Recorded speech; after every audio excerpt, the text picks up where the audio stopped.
Ben de bombayı bilmiyorum.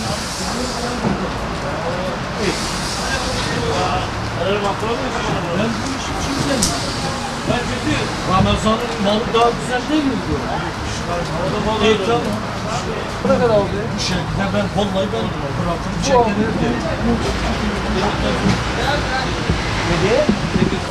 Sen sabahleyin onu halledecektin. Ya Sadra ben işime karışmam.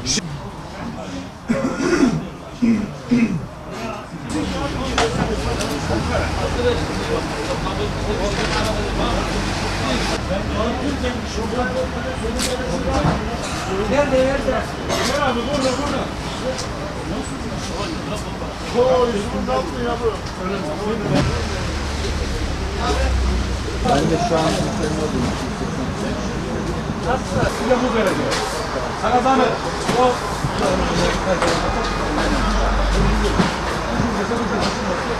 Muhittin Baran, İstanbul Halciler Dernek Başkan Yardımcısıyım ben.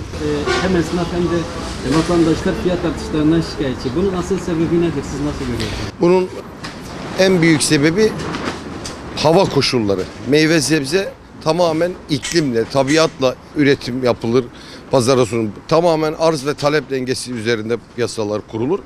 Üretimde havadan dolayı, iklim koşulları, güneşten dolayı üretim olmadığından dolayı yani 100 kilo veren seranın 15-20 kilo ürün aldığını düşünürsek bu sebzedeki daralma bundandır. Örtü altındaki ürünler buradan kaynaklanıyor. Açık alanlarda da kar ve iklimsel hava koşulları, yağmurlardan dolayı toplama yapılamadığı için piyasaya ürünün arzı az oluyor. Fiyat yükselmesi sebzede bunlardan kaynaklanıyor kısacası. Meyve sebzenin kuşkusuz yani bu olumsuz havalarınla birlikte girdi maliyetleri fideden tutun fide, ilaç, gübre, ambalajlama, lojistik, akaryakıt, enerji bunlar hepsi bir girdi. Şimdi bu girdilerle birlikte bir de hava koşulların, tabiat koşullarının böyle olumsuz gitmesi sebzede ciddi bir daralma söz konusu oldu. Daralma söz konusu olunca da ürün arzı piyasaya az olunca üretici de çok yüksek fiyatlara ürünleri tüketir oldu. Yani sizin fırsatınızla verdiğiniz fırsatla şunu ifade edelim. Kamuoyunda şimdi haller yanlış algılanıyor veya yanlış biliniyor. Müsaade ederseniz bunu bir iki cümle. Bu şurada gördüğün hiçbir ürün bu dükkan sahibinin işte üreticide 1 lira, nihai tüketicide 20 lira, 10 lira gibi bir ürünü alıp satmaz. Burada tamamen ürünü yollayan üretici ve yollayan ara tüccarların adına biz burada ürün satarız. Sattığımız ürün fiyatından %8 komisyonumuzu alır. Yasal kesintiler kesildikten sonra ürünü yollayan insanların mal bedelleri, ücretleri üreticiye veya gönderen kişiye gönderilir. Kamuoyunda şöyle bir algı var. Bugün yaş meyve sebze Türkiye'de 55 milyon ton civarında meyve sebze üretiliyor. Bunun 26 milyon tonu hal kayıt sisteminde kayıt altındadır. Diğer 30 milyon tona yakın ürün kayıt dışı olarak nihai tüketiciye sunuluyor. Buradaki en büyük handikap biz hiç kimseyi suçlamıyoruz. Serbest piyasa ekonomisi ülkemizde mevcut. Bugün hallere veya piyasaya, kamuoyuna, nihai tüketiciye giden kanaldaki tüm meyve sebzenin %30'u veya iyimser bir rakamla %40'ı hallerden geçiriyor. Ama sizin gibi basın mensupları geldiği zaman bugün nihai tüketicinin fevran ettiği, isyan ettiği noktada halcileri mikrofon tutuluyor ve bizden soruluyor. Biz de bunu reddediyoruz.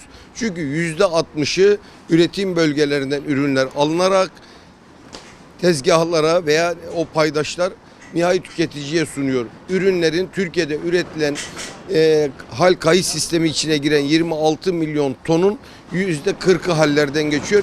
%60'ı uluslararası sermaye, uluslararası market zincirleri üretim bölgelerinden alıp nihai tüketiciye sunuyorlar.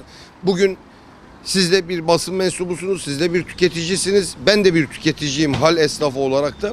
Bugün halden alınan ürünler pazar veya yerel marketler veya yerellerde satıldığı zaman bir nebze uluslararası market zincirlerinden daha ucuz. Peki haller fiyat artırıcı bir unsur ise niçin pazardaki ürün market tezgahından daha ucuz oluyor? Çünkü pazarcı esnafı hallerden ürününü alıyor.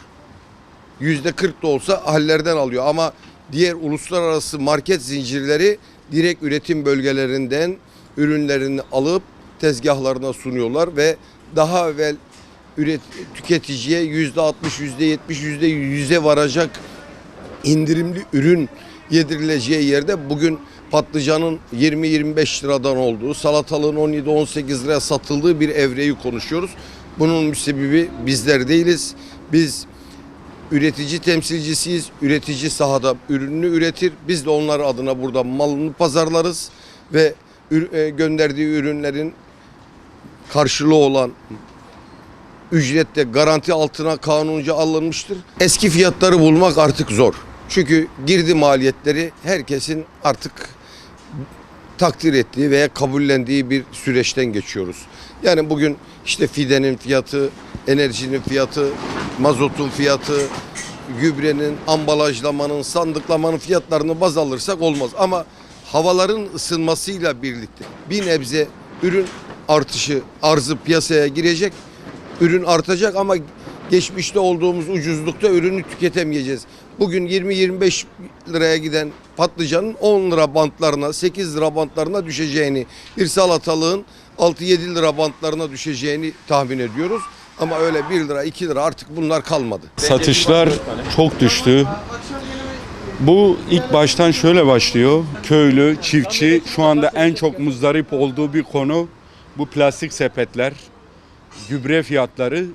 Geçen sene 100 lira aldıkları üre gübresinin fiyatı şu anda 700 lira. Şu plastik sepet 2,5 milyonken şu anda 8,5-9 milyon. İnsanlar hadi üretti, buraya gönderemiyorlar. Hem nakliyesi, çiftçinin emek verdiği, hani yaptığı, ürettiği malın değerini alıyor gibi gözükse bile fiyatların pahalı olması nedeniyle bunlar mazota, plastiğe, gübreye, ondan sonra şeye gidiyor, nakliyeye gidiyor. İnsanlar da karşı tarafta fiyatın pahalı olmasına bir şey kazanmıyor. Pazarcılar alışveriş yapamıyor. Geliyor ucuz bir şey alıp pazarda satıp para kazanman derdinde ama ucuz hiçbir şey yok. Her şey yani 4 katına çıktı. Yani gene alta ezilen halk oluyor, halka yazık oluyor ve bunun ta 2010'a döndüğün zaman marketler, hal yasasıyla alakalı marketler yerinden alışveriş yapıyor. 4-5 tane büyük marketler yerinden alıyor. Daha uyguna satması gerekirken daha pahalı satıyor ve insanlar, pazarcıları da mesela pazarcılar burada yok oluyorlar. Pazarcılar çok şey kaybetti. Eskisi gibi yok. Mesela eskiden pazarcılar ne yapardı? Buradan malı alırdı ve hepsi giderdi. Peşin alışveriş yaparlardı. Hem bereketli olurdu hem çok olurdu. İnsanlar daha iyi kazanırdı. Daha bereketli, daha lezzetli, daha güzel şeyler yerlerdi. Ama şimdi böyle bir şey kalmadı. O yasanın değişmesiyle birlikte hem işimiz azaldı, hem pazarcıların işi azaldı, hem de küçük esnafları bitirdiler. Fiyatların artma az talep meselesi olduğu için fazla seralarda yetişmiyor. Soğuk olduğu için seralarda fazla yetişmiyor. Yetişmediği için ihracat da çok. İhracat olduğu için mallar çoğu ihracata gidiyor yani. Seralarda az çıktığı için böyle fiyatlar artıyor yani. Yakıtın etkisi var. Yakıtın etkisi var. Ya önce 300 kuruşa giriyordu. Şimdi bir malın 1 kilo maliyeti 80 kuruş oldu yani. Yani mazot atıyorum 7 liraydı. Şimdi oldu 15,5 oldu. Onun için fiyatlar da yükseldi yani. Hem ona da şey yapıyor. O bir. Ondan sonra bu ham madde üzerine bu sepetler mesela fiyatları yükseldi. Ham madde dolayısıyla. Onların da fiyatları yükseldi. Onların da biraz etkisi var yani. İşçilik de etkisi var. İşçi de tabii bu havada 150 liraya giden bir işçi 150 TL'ye giden 300 lira istiyor bu havada soğukta olduğu için yani. Bu havalar ısınırsa fiyatlar düşer. Havalar ısınırsa fiyatlar düşer. Meyveler ne olur? Aynı da kalır meyveler. Meyveler buzhanede olduğu için yani fiyatlar aynı kalır ama sebze düşer yani. Sebze olsun, yeşillik olsun. Havalar ne kadar ısınırsa o kadar düşer yani.